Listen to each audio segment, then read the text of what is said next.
पाकिस्तान का भी कुछ नहीं कर सकती सर, क्योंकि पाकिस्तान भी न्यूक्लियर पावर है और आधे हिंदुस्तान तक उनकी उनकी मिसाइल आ सकते हैं, उसमें दिल्ली आता है तो बात खत्म सर। ये बात लद्दाख, अरुणाचल प्रदेश और उसके इर्द गिर्द का एरिया खतरे में है सर।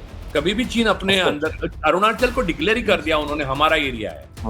वो बस वो अगर ले लेते हैं तो क्या करेंगे मोदी जी?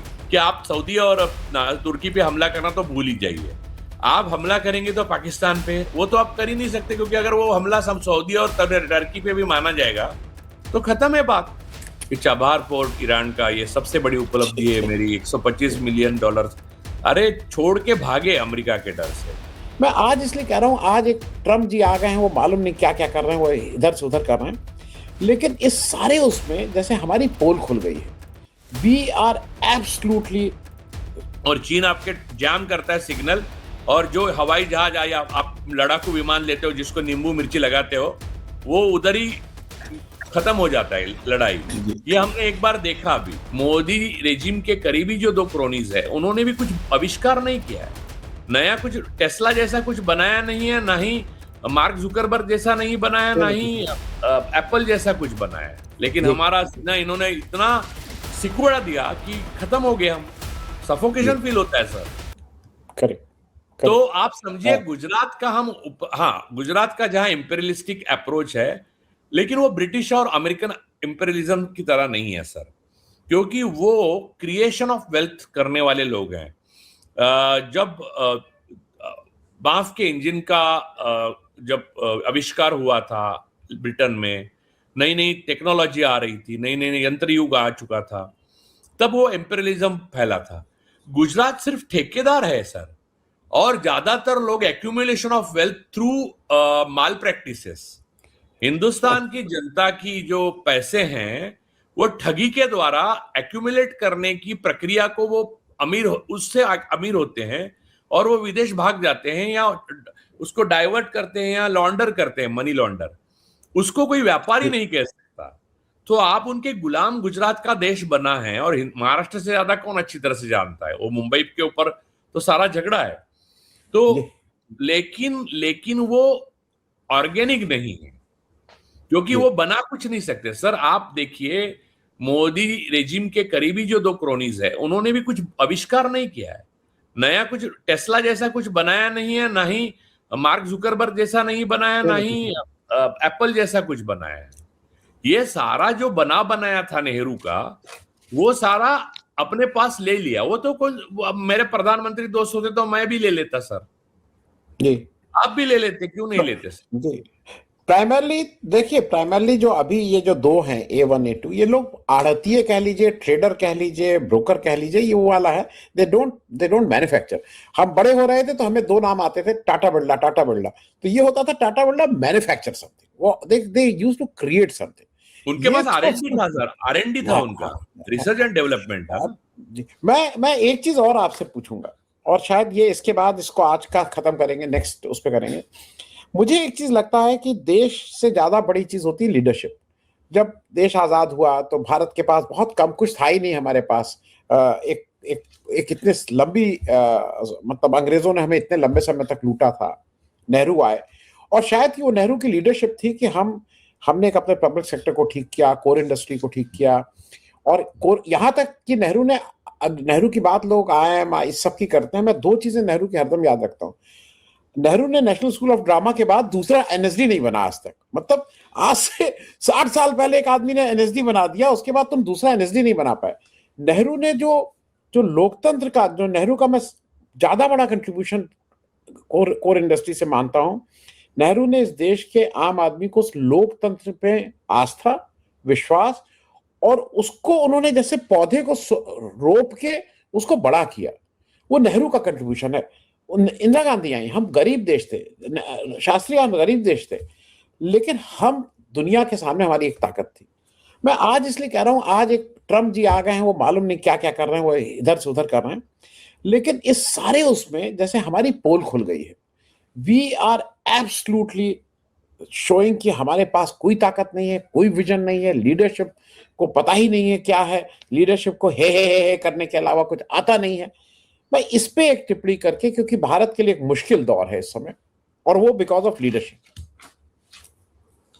सर लीडरशिप का सबसे उत्तम उदाहरण आपको दूं, जिसकी शेखी बहुत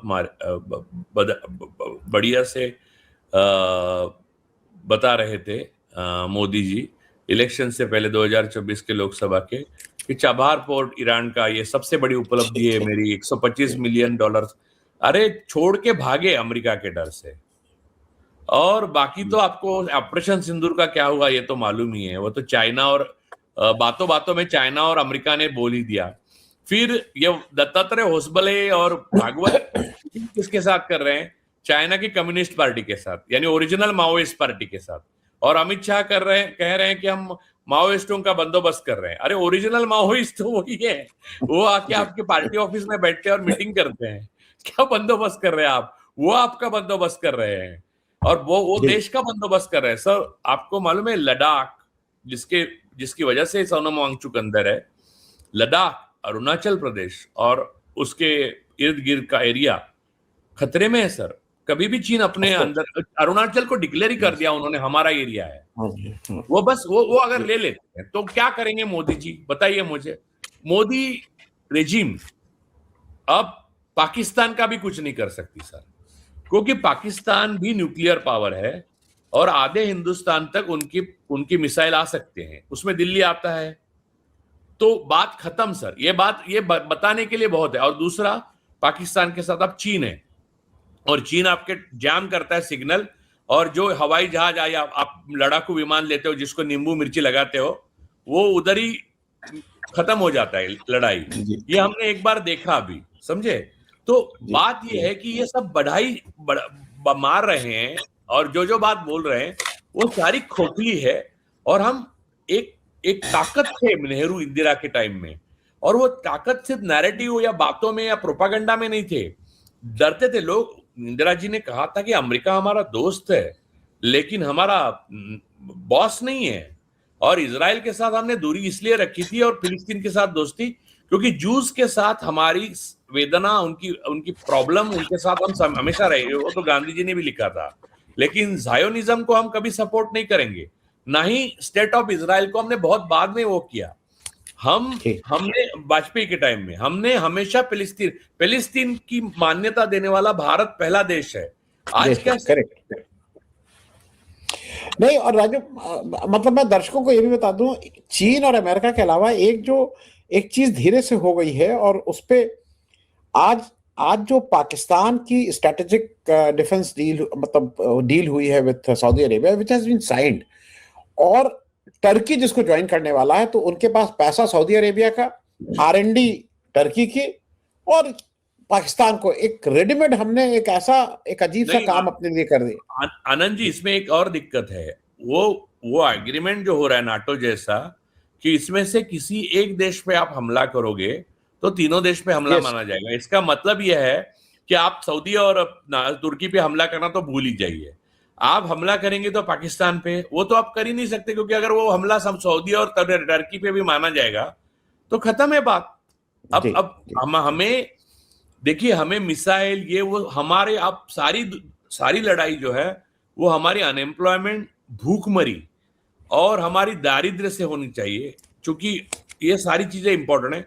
मोदी जी रेजिम और मोदी जी खुद सेना का कौन बागेश्वर धाम के सामने वो सेना की आर्मी की टुकड़ी को उनकी यूनिफॉर्म में नचा रहे हैं, जो खुद एक फर्जी बाबा है जिसको जेल में होना चाहिए, वो उसके सामने नचा रहे। तो बात आप समझिए, भारत एक बड़ी ताकत थी एशिया की, साउथ एशिया की तो बहुत बड़ी ताकत थी। ये हर प्रधानमंत्री ने बार बार जताया हमें, ये प्रधानमंत्री ने हमको जताया कि भारत अब 5.6 इंच का सीने वाला देश बन चुका है। इस बात से कितना दर्द होता है आप और हम जैसे भारत के सिवा हमको कुछ प्यारा ही नहीं है, लेकिन हमारा सीना इन्होंने इतना सिकुड़ा दिया कि खत्म हो गया हम। सफोकेशन फील होता है सर। और आपने जब NSD का बोला, मैं बताना चाहता हूँ, उसी टाइम में फिल्म इंस्टीट्यूट भी बनी। अच्छा फिल्म इंस्टीट्यूट भी बनी, और ये अपनी फिल्म्स एक बजट में बनाने के लिए गवर्नमेंट पैसे भी देती थी। वो एक इंस्टीट्यूट बनी यहाँ पर, उसकी मुंबई में उसकी ऑफिस थी, उसमें अच्छी फिल्में बनी।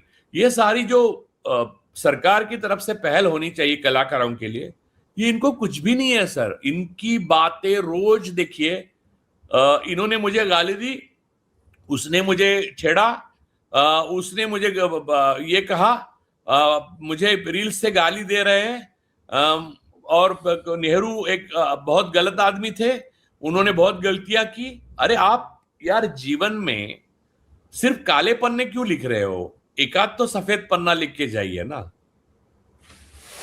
जी, मैंने आप जितने कह रहे हैं खुल का 1960 आई वाज, हाँ मुझे था कि शायद क्योंकि उसका नाम फिल्म एंड टेलीविजन इंस्टीट्यूट था, तो इसलिए मुझे लगता था कि नहीं नहीं 1960 इट वाज एस्टैब्लिश्ड। नेहरू तो अद्भुत आदमी था, मतलब मुझे ऐसा लगता है कि वैसी लीडरशिप तो शायद एज अ लीडर अनमैच्ड। और नेहरू को महाराष्ट्र में एक महान कवि होकर गए हैं, नारायण सुर्वे। नारायण सुर्वे बहुत गरीबी से आए थे, वो अनाथ थे, उनका माँ बाप का पता नहीं था, एक दंपति ने उनको एडॉप्ट किया और वो उन्होंने बड़ा किया उनको। वो कम्युनिस्ट पार्टी के ऑफिस पे सिक्योरिटी गार्ड थे और वो महान कवि बने। बाद में उनकी कविताओं ने मराठी में धूम मचाई, इतना ही नहीं देश में दुनिया में हजारों भाषा में उनके ट्रांसलेट हुआ। उन्होंने नेहरू के मृत्यु के बाद एक कविता लिखी, इतनी सी छोटी कविता है, मैं अब यहाँ नहीं कहूंगा, वो मराठी में कविता है, लेकिन वो कविता में नेहरू का जिक्र नहीं आता। लेकिन एक शाम है, उदास शाम, सारी जो मिल्स है उनसे धुआं आना बंद हो चुका है, और कोई एक मिल मजदूर जाते जाते कहता है आज नेहरू चले गए, और अंधेरा जो दिखता है तो दूसरा मिल मजदूर ऐसा कहता है कि अब फिर ये इतना बड़ा अंधेरा आगे है, उसको रोशनी कौन देगा।